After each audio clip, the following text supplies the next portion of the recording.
इस वीडियो में हम रुंज-कुट्टा मेथड के फॉर्मूला देखेंगे और उसके बाद एग्जाम्पल सॉल्व करेंगे। ठीक है, पहले फॉर्मूला समझ लेते हैं। रुंज-कुट्टा मेथड ऑफ फोर्थ ऑर्डर, या फिर एग्जाम में लिख के आता है ओनली रुंज-कुट्टा मेथड, तो आपको ये फोर्थ ऑर्डर वाला ही सॉल्व करना है। ठीक है, चलो। तो सबसे पहले तो फंक्शन जो दिया होगा एग्जाम्पल में, वो एग्जाम्पल का फंक्शन आपको समझना है, उसको फंक्शन लिख देना है। ठीक है, फंक्शन लिख दिया, उसके बाद ये x1 है is equal to x naught plus h. X naught और वाई नॉट, जैसे पहले वीडियो में मैंने कहा था जब मैं सिखा रहा था Euler's method and Euler's modified method, तो एक्स नॉट और वाई नॉट जो होगा वो इनिशियल कंडीशन होगा। क्या होगा? इनिशियल कंडीशन होगा। And depending on the number of marks awarded for that particular example, आपको एक स्टेप या फिर दो स्टेप डिसाइड करना है। कम मार्क्स के लिए होगा तो एक स्टेप में आप पहुंच जाओगे, अगर ज़्यादा मार्क्स के लिए होगा तो दो स्टेप में आपको उस फाइनल वैल्यू तक पहुंचना होगा।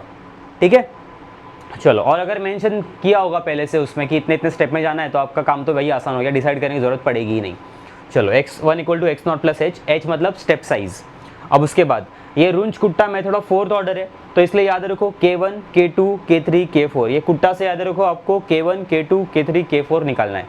ठीक है, बहुत आसान है। बाहर सबके बाहर h लगा हुआ है ना, h h h h, हाँ कोई फर्क नहीं। उसके बाद ये क्या है? Function x naught y naught, जो भी फंक्शन होगा उसके अंदर एक्स नॉट और वाई नॉट की वैल्यू डाल के आपको आंसर निकाल के यहाँ रख देना है। ठीक है, उसके बाद K2 h into f x naught plus h by two, क्या हो गया? एच बाई टू, और यहाँ y naught plus K1 by two, और ये K1 यहाँ सब्सटीट्यूट कर दिया। ठीक है, ये K1 का वैल्यू यहाँ डाल दिया हम लोग ने। क्लियर है? वैसे ही सक्सेसिवली जैसे हम लोग ने इसमें किया था, जैसे कि यूलर्स मॉडिफाइड मेथड था, तो यूलर्स मॉडिफाइड मेथड में प्रीवियस वैल्यू हम लोग डालते थे ना करंट वैल्यू के अंदर, जहाँ y1 1 देखो, तो वैसे ही हम लोग ने अभी क्या किया, हम जब रुंज-कुट्टा कर रहे हैं तो K2 के अंदर ये K1 का value y naught plus K1 by two. ठीक है, यहाँ K3 is equal to h, function के अंदर जो अपना x होगा ना, उस x के अंदर ये वैल्यू डालना है, x naught plus h by two, और वाई नॉट प्लस के by two K2 by two डालना है, किसके अंदर? y के अंदर डालना है। लेट्स से अगर तुम्हारा फंक्शन है x इंटू वाई, ठीक है, तो function x naught y naught, इसका मतलब क्या?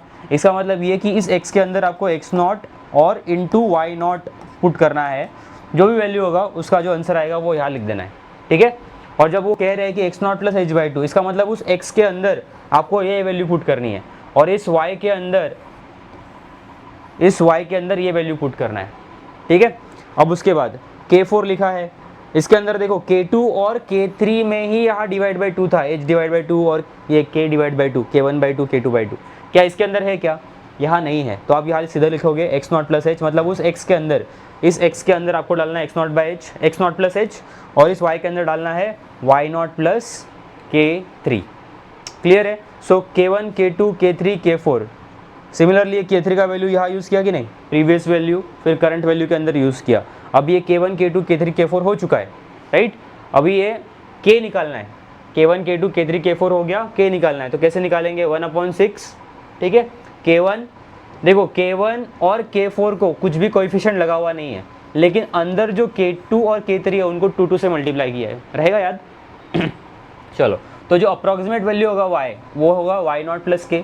कैसे निकालेंगे? जो वाई नॉट जो इनिशियल कंडीशन था, राइट, उसमें ये k का वैल्यू जोड़ देंगे, ऐड कर देंगे, और वही अपना फाइनल वैल्यू होगा। एग्जाम्पल को देख लेते हैं अभी।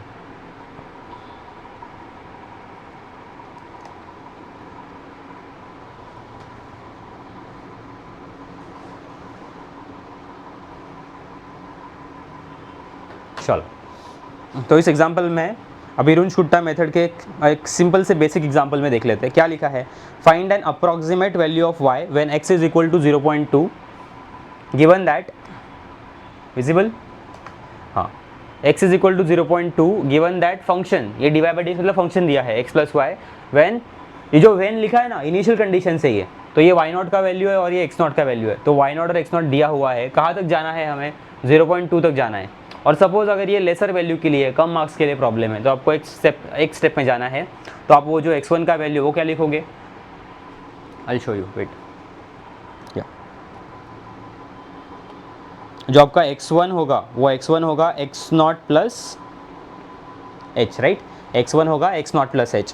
तो अगर आपका h का वैल्यू, x नॉट पता है आपको क्या है? 0.2 है, तो अगर यहाँ 0.2 है और अगर एक स्टेप में जाना है आपको, वेट, एक्स नॉट की वैल्यू जो दी है उन्होंने दिया है एक्स नॉट का वैल्यू 0 दिया है, तो 0 प्लस अगर एक स्टेप में पहुंचना है तो मैं इसको 0.2 ले लूँगा, समझ रहे हो। और अगर ज़्यादा मार्क्स के लिए आ गया तो आप h का वैल्यू 0.1 लोगे तो 2 स्टेप में पहुंच जाओगे।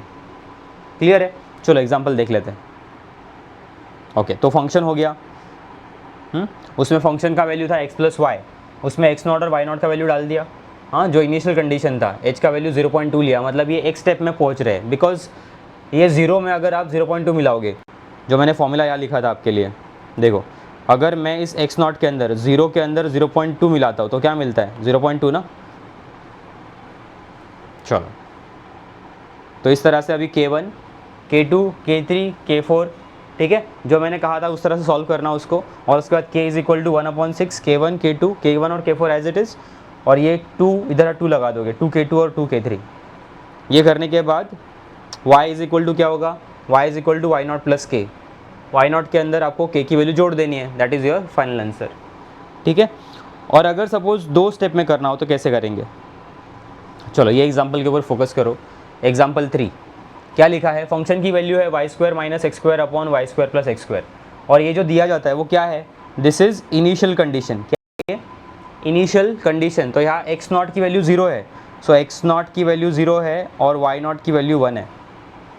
ठीक है, तो इनिशियल कंडीशन समझ में आ गया। देखो एक्स नॉट की वैल्यू 0, वाई नॉट की वैल्यू 1, और h का वैल्यू 0.2 लिया है। क्या लिया है, 0.2। तो देखो अगर मुझे 0.4 तक पहुंचना होगा, ये 0.4 तक अगर पहुंचना होगा, तो मेरे पास फॉर्मूला क्या रह जाता है, मेरे पास फॉर्मूला है, I have formula x1 is equal to x naught plus h, right. तो अगर मैं 2 स्टेप में पहुंचना चाहता हूँ, तो अगर मेरे पास x नॉट क्या है, x नॉट की वैल्यू 0 है, तो यहाँ मैं 0 लिखूँगा। और अगर इसको मैंने 0.2 लिया है h को, तो पहला मुझे x1 क्या मिला, 0.2 मिला, तो मैं 0.2 तक पहुंच गया एक स्टेप में। और अगर मुझे अभी आगे जाना है तो x2 होगा x1 प्लस एच, यानी कि 0.2 प्लस 0.2 तो 0.4 है कि नहीं। तो डिपेंड करता है कि एग्जाम्पल कैसा है। अगर ज़्यादा मार्क्स के लिए आया तो 2 स्टेप में, और इधर तो सिंपल दिया हुआ था उन्होंने, 2 स्टेप में जाना है, राइट। 0.2 तक पहुँचो फिर 0.4 तक पहुँचो। अब इसकी प्रोसेस कैसी है, सॉल्व कैसे करना है वो देख लेते हैं। चलो सबसे पहले एकदम सिंपल स्टेप, आपको पहले k निकालना है। तो K1, K2, K3, K4, ठीक है, फॉर्मूला समझाए थे उस तरह से आपको K1, K2, K3, K4 निकालना है। अभी यहाँ तक आ गए हम लोग। अब ये जो वैल्यू मिला मुझे y, वो 0.2 पे मिला है, at x is equal to 0.2। ये जो वैल्यू मिला मुझे, ये 0.2 पे मिला है। अब मुझे 0.4 वाला भी करना है। तो ये जो अभी आंसर आया ना, ये जो आंसर आया, जिस तरह से हम लोग ने यूलर्स मॉडिफाइड में किया था कि ये तुम्हारा इनिशियल कंडीशन बन जाता है अगले वाले स्टेप के लिए, तो ये तुम्हारा अभी इनिशियल कंडीशन बन जाएगा। और फिर ये अगर इनिशियल कंडीशन हो गया, देखो एक्स नॉट और वाई नॉट का वैल्यू क्या लिया, एक्स नॉट का वैल्यू 0.2 ले लिया और वाई नॉट की वैल्यू ये ले ली है। तो जो प्रीवियस आंसर आया तुम्हारा वो अभी इनिशियल कंडीशन हो गया अगले स्टेप के लिए। फिर उसके बाद K1, K2, K3, K4 निकाल लिया। ठीक है, फंक्शन में वैल्यू डालने के बाद वो k का जो वैल्यू आया वो हमने y के अंदर ऐड किया। कौन से y के अंदर ऐड किया, अब अपना y नॉट कौन सा था, ये ना 1.19598, इसके अंदर ऐड किया।